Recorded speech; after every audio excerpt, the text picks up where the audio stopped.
ಕಾಂಗ್ರೆಸ್ ಇಂದ ಹೊರಗಡೆ ಬರೋದಕ್ಕೆ ಕಾರಣ ಆಗಿದ್ದೇನು? ನನ್ನ ಸಮುದಾಯಕ್ಕೆ ಅನ್ಯಾಯ ಮಾಡಿದ್ರು. ಗ್ಯಾರಂಟಿ ಕಾರ್ಡ್ ಕೊಟ್ಟವ್ರದ್ದೇ ಗ್ಯಾರಂಟಿ. ನಾನು JDS ಗೆ ಹೋದ್ರೆ ನಿಮಗೆ ತತ್ವ ಸಿದ್ಧಾಂತ ಎಲ್ಲ ತಪ್ಪು.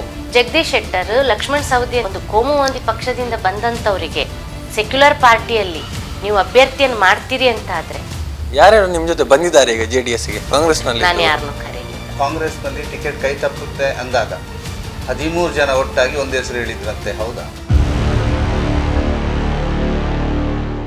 ದಿವ್ಯಪ್ರಭಾ ಚಿಲ್ತಾಡ್ಕ ಅವರು ಬಹಳ ಒಂದು ವೇಗದಲ್ಲಿ ಓಡ್ತಾ ಇದ್ರು.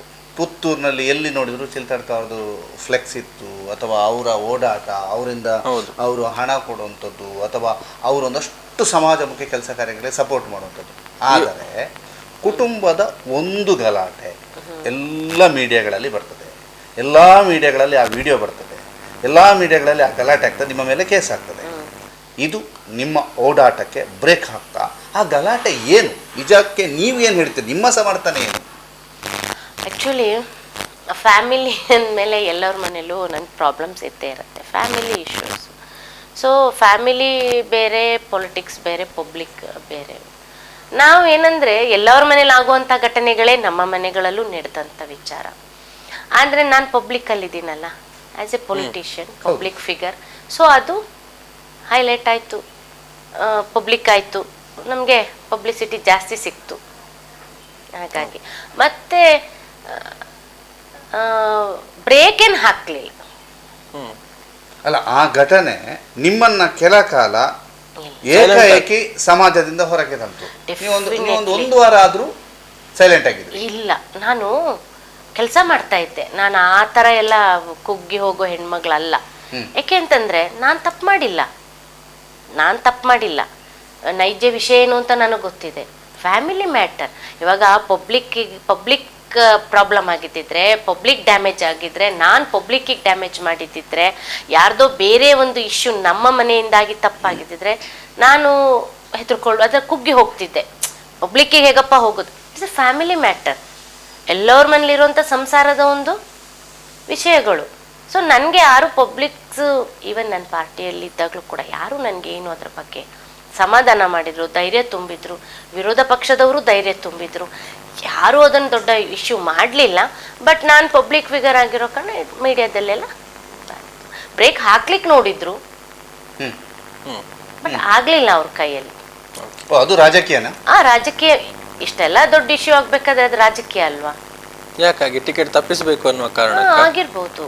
ನಾನು ಪ್ರಬಲ ಕಾಂಪಿಟೇಟರ್ ಅಲ್ಲ. ಇಷ್ಟೆಲ್ಲ ಜನಗಳಿಗೆ ಗೊತ್ತಾಗಿದೆ, ಒಂದಷ್ಟು ಈ ವಿಡಿಯೋ ಬಂದಿದೆ, ಅದು ಎಲ್ಲವೂ ಕೂಡ ಗೊಜಲಾಗಿದೆ ಮೇಡಮ್. ಯಾವುದು ಸತ್ಯ, ನೀವು ಹೇಳೋದು ಸತ್ಯವೋ ಅವ್ರು ಹೇಳೋದು ಸತ್ಯವೋ, ಯಾವ ಸತ್ಯ ಅಂತ ಗೊತ್ತಾಗ್ತಿಲ್ಲ.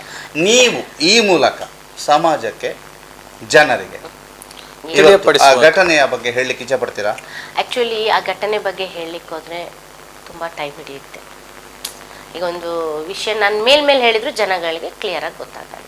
ಬಟ್ ವಿಷಯ ಗೊತ್ತಿರೋರಿಗೆ ಕಂಪ್ಲೀಟ್ ಗೊತ್ತಿದೆ, ಗೊತ್ತಿರೋರಿಗೆ ಗೊತ್ತೇ ಇದೆ ಏನು ವಿಷಯ ನಡೆದಿದೆ, ಏನಪ್ಪ ಅದು ಮನೆ ವಿಚಾರ, ಅದೆಲ್ಲ ಗೊತ್ತಿರೋ ಅಂಥದ್ದು. ಇನ್ನು ನಾನು ಅದನ್ನು ವಿವರಣೆ ಮಾಡೋದು ಹೊತ್ತಿಡಿಯುತ್ತೆ. ಜೊತೆಗೆ ವಿವರಣೆ ಮಾಡುವಂಥ family matter, it's not a public matter. ನಾನು ಆಗ ಹೇಳಿದೆ it's purely family matter. And ನಾನು ಅದನ್ನು ಪಬ್ಲಿಕ್ಕಿಗೆ, it's not a public issue. ಈಗ ಬೇರೆ ಹೆಣ್ಮಕ್ಳಿಗೆ ನಾನು ಅನ್ಯಾಯ ಮಾಡಿದರೆ ನಮ್ಮ ಮನೆಯವರಿಂದ ನಾನು ಅದಕ್ಕೆ ಜಸ್ಟಿಫಿಕೇಶನ್ ಕೊಡ್ತಿದ್ದೆ. ಪರ್ಸನಲ್ ಮ್ಯಾಟರ್, ಮನೆ ಸಂಸಾರದ ವಿಚಾರ ಎಲ್ಲರ ಮನೇಲೂ ಇರೋವಂಥದ್ದೇ.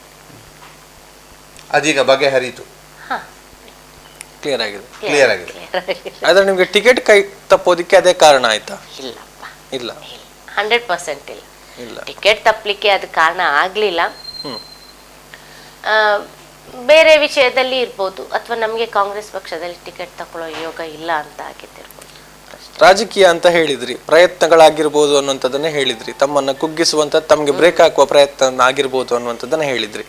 ಟಿಕೆಟ್ ಕೂಡ ಕೈ ತಪ್ಪಿತು. ಎಲ್ಲವನ್ನು ನೋಡಿದ್ರೆ ಆಕ್ಚುಲಿ ಈ ಇನ್ಸಿಡೆಂಟ್ ಹಿಂದೆ ದೊಡ್ಡ ರಾಜಕೀಯ ಷಡ್ಯಂತ್ರ ಏನೂ ಇಲ್ಲ. ಈ ಇನ್ಸಿಡೆಂಟನ್ನೇ ರಾಜಕೀಯವಾಗಿ ಇನ್ಸಿಡೆಂಟ್ ಮಾಡಲಿಲ್ಲ. ಆ್ಯಸ್ ಯೂಶುವಲ್ ಫ್ಯಾಮಿಲಿಯಲ್ಲಿ ಏನಾಗಬೇಕು ಆಯಿತು.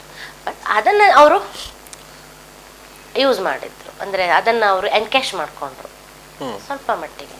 ಬಟ್ ಜನ ಬುದ್ಧಿವಂತರಿದ್ದಾರೆ. ಸೊ ಅವ್ರು ಯೋಚನೆ ಮಾಡ್ತಾರೆ, ಯಾಕಪ್ಪ ಈ ಟೈಮಲ್ಲಿ ಇದನ್ನು ಇಷ್ಟೊಂದು ಇದು ಮಾಡ್ತಾ ಇದ್ದಾರೆ, ಏನಿರ್ಬೋದು. ಮತ್ತು ದಿವ್ಯಪ್ರಭಾ ಏನು ಅಂತ ಗೊತ್ತಿದೆ, ಅವ್ರ ಮನೆಯ ವಿಷಯ ಗೊತ್ತಿದೆ, ಫ್ಯಾಮಿಲಿಯವರು ನಮ್ಮ ಫ್ಯಾಮಿಲಿ ಬಗ್ಗೆ ಗೊತ್ತಿದೆ. ಸೊ ಒಂದೆರಡು ದಿನ ಡ್ಯಾಮೇಜ್ ಆಗಿದ್ದು ಸತ್ಯ. ಆ ಕಾರಣಕ್ಕೆ ನೀವು ಮಾಧ್ಯಮಗಳಿಗೆ ಇಂಜೆಕ್ಷನ್ ತಂದಿದ್ದು? ಡೆಫಿನೆಟ್ಲಿ ಅಲ್ಲ, ಮಾಧ್ಯಮಕ್ಕೆ ಇಂಜೆಕ್ಷನ್ ತರಲಿಕ್ಕೆ ಒಂದು ಕಾರಣ, ಇದ್ದ ವಿಷಯಗಳನ್ನೆಲ್ಲ ಆ್ಯಸ್ ಕರೆಕ್ಟಾಗಿ ಹಾಕ್ತಿದ್ರೆ ಗೌರವಯುತ. ಈಗ ನೋಡಿ, ಕೆಲವು ಈಗ ಫಾರ್ ಎಕ್ಸಾಂಪಲ್ ಸುದ್ದಿಯಲ್ಲಿ ಯಾವುದು ಡ್ಯಾಮೇಜ್ ಆಗುವಂಥದ್ದು ಯಾವುದನ್ನು ಕೊಡಲಿಲ್ಲ, ವಾಸ್ತವಿಕತೆ ಏನಿತ್ತು ಕೊಡ್ತಾಯಿದ್ರು. ಕೆಲವು ನ್ಯೂಸ್ ವೆಬ್ ಲಿಂಕ್ಗಳಂತ ಹೇಳೋದ್ನಲ್ಲ, ಅವರು ಆ ವೆಬ್ ಲಿಂಕಿನವರು ಒಂದು ಹೆಣ್ಮಕ್ಳಿಗೆ ಹೆಂಗೆ ರೆಸ್ಪೆಕ್ಟ್ ಕೊಟ್ಟು ನ್ಯೂಸ್ ಮಾಡಬೇಕು ಅದು ಮಾಡಲಿಲ್ಲ. ವಿಷಯ ಹಾಕಲಿ, ಆದರೆ ಹೆಣ್ಮಕ್ಳ ತೇಜೋವಧೆ ಮಾಡಿ ಹಾಕಬಾರ್ದು, ಹೆಣ್ಮಕ್ಳ ಬಗ್ಗೆ ಏನು ಚೀಪ್ ವರ್ಡ್ಸ್ ಯೂಸ್ ಮಾಡಬಾರ್ದಲ್ವಾ. ಸೊ ಅದಕ್ಕೆ ನಾನು ಇಂಜೆಕ್ಷನ್ ಕೆಲವು ವೆಬ್ ಲಿಂಕ್ ಹಂಗೆ ಮಾಡ್ತು, ಅದು ನಿಮಗೂ ಗೊತ್ತಿರ್ಬೋದು ಅಂದ್ಕೊಳ್ತೀನಿ. ಸೊ ಅದಕ್ಕೋಸ್ಕರ ನಾನು ತಂದಿತ್ತು. ಮತ್ತು ಇನ್ನು ಎಲ್ಲಿ ದಿವ್ಯಪ್ರಭಾ ಅವ್ರಿಗೆ ಆಮೇಲೆ ಟಿಕೆಟ್ ಸಿಕ್ಬಿಡುತ್ತೋ ಅಂತೇಳಿ ಕೆಲವರು ಮುಂದುವರಿತಾರೆ, ಇದನ್ನೇನೋ ಎನ್ಕ್ಯಾಶ್ ಮಾಡ್ತಾರೆ ಅನ್ನೋ ನಮಗೆ ಸೂಚನೆ ಸಿಕ್ಕಿದಾಗ ನಾವು ಅಲರ್ಟ್ ಆದ್ವಿ ಅಷ್ಟೆ. ಈಗ ಪುತ್ತೂರು ಇರ್ಬೋದು, ರಾಜ್ಯದಲ್ಲಿರ್ಬೋದು, ವಿಡಿಯೋಗಳಲ್ಲೇ ರಾಜಕೀಯ ನಡೆಯುತ್ತೆ. ಅದಕ್ಕೆ ನಾನು ಸಮಾಧಾನವಾಗಿ ನಾನು ಆಗೊಂದು ಮಾತಿಲ್ಲ, ನಾನು ಕುಗ್ಗಿ ಹೋಗಿಲ್ಲ ಅಂತ. ಯಾಕೆಂತಂದ್ರೆ ಆಲ್ಮೋಸ್ಟ್ ಈಗ BJPಯ ಎಲ್ಲ ಅಭ್ಯರ್ಥಿಗಳು ಕೂಡ ಸ್ಟೇ ಇಂಜೆಕ್ಷನ್ ತಂದಿದಾರಲ್ವಾ, ನಮ್ಮ ವಿಡಿಯೋ ವೈರಲ್ ಆಗಬಾರ್ದು. ನಮ್ದಂಥದ್ದೇನಿಲ್ಲ ಪುಣ್ಯಕ್ಕೆ. ನಾನು ಆಗಲೇ ಹೇಳಿದೆ, ಇಟ್ಸ್ ಎ ಫ್ಯಾಮಿಲಿ ಮ್ಯಾಟರ್. ಅದು ನಾವು ಇದು ಏನು ಪ್ರಿಕಾಷನ್ ಸ್ಟೆಪ್ ತಗೊಂಡೇನು ತರಲಿಲ್ಲ. ಈ ಎಲ್ಲ ವಿಷಯಗಳನ್ನು ಒಂದು ನ್ಯೂಸನ್ನು ಒಂದು ಏನು ಡಿಗ್ನಿಫೈಡ್ ಆಗಿ ಮಾಡಿದ್ದಿದ್ರೆ, ವಾಸ್ತವಿಕತೆಯಾಗಿ ಮಾಡಿದ್ದಿದ್ರೆ ನಾವು ತರ್ತಾನೆ ಇರಲಿಲ್ಲ. ಹೌದು, ಸಮಾಜ ಅವರ ಜರ್ನಲಿಸಮ್ ಅಂದರೆ ಅದು ಅವರ ಕರ್ತವ್ಯ, ನಾವು ಅದು ಕಟ್ಟಿಪಡಿಸ್ಬಾರ್ದು. ಯಾವಾಗ ಅವರು ಅದನ್ನು ಲಿಮಿಟ್ ಕ್ರಾಸ್ ಮಾಡಿ ವರ್ಡ್ಸ್ ಯೂಸ್ ಮಾಡೋದು ನನಗೆ ತುಂಬ ಬೇಜಾರು. ಸೊ ಅವಾಗ ನಾನು ತೊಗೊಂಬಂದೆ. ಈಗ ನೋಡಿ,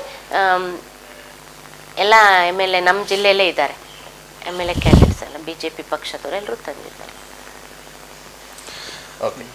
ದಿವ್ಯಪ್ರಭಾ ಗೌಡ ಅವರು ಹಿಂದೆ ಕಾಂಗ್ರೆಸ್ ಟಿಕೆಟ್ ಆಕಾಂಕ್ಷಿಯಾಗಿದ್ದಾಗ ಕ್ಷೇತ್ರದಲ್ಲಿ ನಿರಂತರವಾಗಿ ಓಡಾಡ್ತಾ ಇದ್ರು, ಒಂದಷ್ಟು ಯುವಕರ ತಂಡಗಳಿಗೆ ಪ್ರೋತ್ಸಾಹವನ್ನು ಕೊಡ್ತಾ ಇದ್ರು, ಅವರ ಕಾರ್ಯಕ್ರಮಗಳಿಗೆ ಒಂದಷ್ಟು ದೇಣಿಗೆಯನ್ನು ಕೊಡ್ತಾ ಇದ್ರು, ಸ್ಪಾನ್ಸರ್ಸ್ ಮಾಡಿದ್ರು, ಸಪೋರ್ಟರ್ ಆಗಿದ್ರು.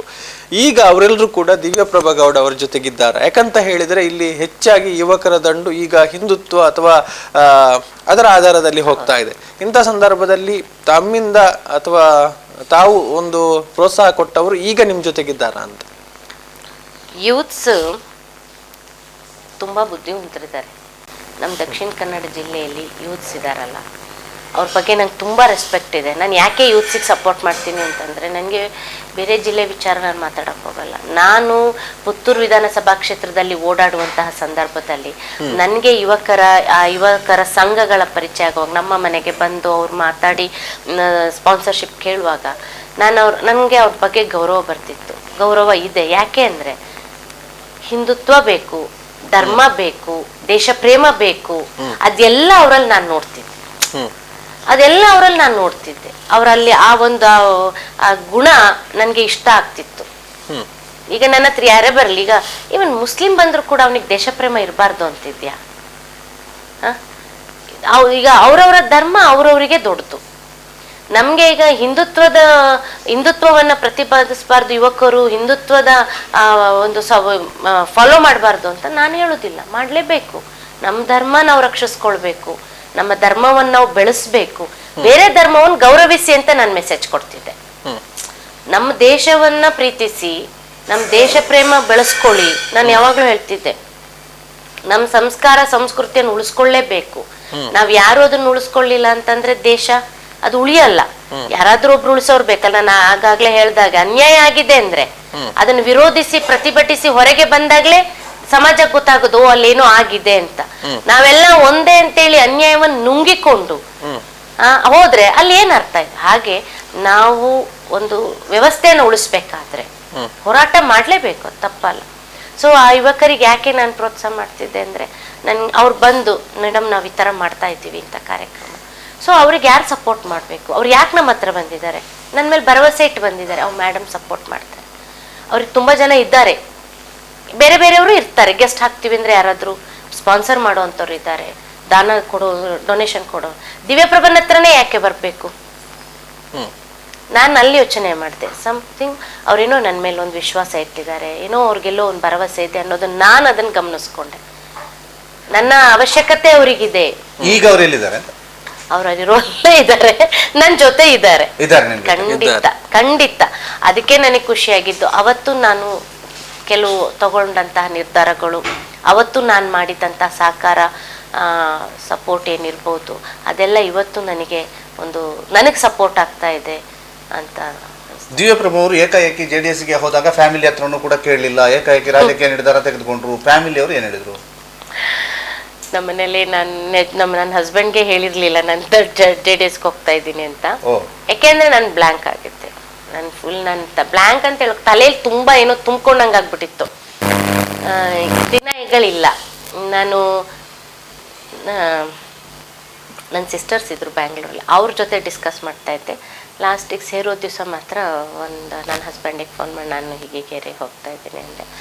ಅವ್ರು ಆಯಿತು ಅಂತ ಹೇಳಿದ್ರು. ಯಾಕೆಂದರೆ ಅವರು NSU ಇಂದ ಪಾರ್ಟಿಗೆ ಸರ್ವಿಸ್ ಸೇವೆ ಮಾಡ್ಕೊಂಡು ಬಂದಂಥವ್ರು. ಅನೇಕ ಚುನಾವಣೆಗಳನ್ನ ಗೆದ್ದು ಪಂಚಾಯತ್ ಅಧ್ಯಕ್ಷರು, APMC ಅಧ್ಯಕ್ಷರು ಎಲ್ಲ ಆಗಿದ್ದಂಥವ್ರು. ಸೊ ಅವರಿಗೂ ಎಲ್ಲೋ ಒಂದು ಕಡೆಯಿಂದ ಹರ್ಟ್ ಆಯಿತು. ಅವ್ಳು ಮಾಡೋದೆಲ್ಲ ಸರಿ. ಅವ್ರು ಕೆಲವೊಮ್ಮೆ ನಮ್ಮಲ್ಲಿ ಹೇಳ್ತಾರೆ, ನನಗೆ ಯಾರು ಜಾಸ್ತಿ ಸಜೆಷನ್ ಕೊಡಲ್ಲ, ಯಾಕೆಂದರೆ ನಾನು ತುಂಬ ಯೋಚನೆ ಮಾಡಿ ಒಂದು ನಿರ್ಧಾರವನ್ನು ತಗೊಳ್ತೀನಿ. ತುಂಬ ಸಲ ಯೋಚನೆ ಮಾಡ್ತೀನಿ, ಯಾವ್ದು ಸರಿ ಯಾವ್ದು ಬೇಡ, ಸಡನ್ ಡಿಸಿಷನ್ ಅಂತ ಹೋಗೋದಿಲ್ಲ. ಸೊ ಹಾಗಾಗಿ ಫ್ಯಾಮಿಲಿ ಅವರಿಗೆ ಹೇಳಲಿಕ್ಕಾಗಲಿ, ಬಟ್ ದೇ ಆರ್ ಹ್ಯಾಪಿ. ಅವರಿಗೆ ಓಕೆ ಮಾಡಿದ್ದಾರೆ, ಸಪೋರ್ಟಿವ್ ಆಗಿದ್ದಾರೆ. ನಮ್ಮಮ್ಮ ಬಂದಿದ್ದಾರೆ ಮನೆಯಲ್ಲಿ ನನ್ನ ಜೊತೆ, ಎಲ್ಲ ಸಪೋರ್ಟಿವ್ ಆಗಿದ್ದಾರೆ. ಎಲ್ಲ ನನ್ನ ಹಸ್ಬೆಂಡ್ ಬಂದಿದ್ರು ಮೊನ್ನೆ. ಈಗ ಅವರು ಬರ್ತಾರೆ, ಇಲ್ಲಿ ಸಕ್ರಿಯವಾಗಿ ಚುನಾವಣಾ ಪ್ರಚಾರದಲ್ಲಿ ತೊಡಕೊಳ್ತಾರೆ. ನನ್ನ ಮಗ ಇದ್ದಾನೆ ನನ್ನ ಜೊತೆ. ಹೇಗೆ ನಿಮಗೆ ಕಾಂಗ್ರೆಸ್ನಲ್ಲಾಯ್ತು ಹಾಗೆ JDSನಲ್ಲೂ ಆಗಿದೆ ಅಲ್ಲ? ಕಾಂಗ್ರೆಸ್ ಇಂದ ಬಂಡಾಯ ಹೋಗಿದೆ, BJPಯಿಂದ ಪಕ್ಷೇತರಲ್ಲಿ ಬಂಡಾಯ ಆಗಿದೆ, ಬಟ್ JDS ಇಂದ ಅಂತ ಒಂದು ಪ್ರಕ್ರಿಯೆ ಆಗಲಿಲ್ಲ. ನೆಕ್ಸ್ಟ್ ಮುಖ್ಯಮಂತ್ರಿ ಆಗೋದು ಕುಮಾರಸ್ವಾಮಿ ಅವರೇ. BJPಯವರೇನು ಪ್ರಣಾಳಿಕೆ ಮಾಡೇ ಇಲ್ವಾ ಅಂತ. ಕುಮಾರಸ್ವಾಮಿ ಅವರು ಬಂದ್ರೆ ರೈತರು ಬದುಕ್ತಾರೆ. ದಿವ್ಯಪ್ರಭಾ ಗೌಡ ಅವರ ಸ್ಪರ್ಧೆ ಕಾಂಗ್ರೆಸ್ಗೆ ಸವಾಲಾಗಬಹುದು. ಈಗ ಹೇಳಿದ್ರೆ ಅದು ಕಷ್ಟ ಆಗತ್ತೆ.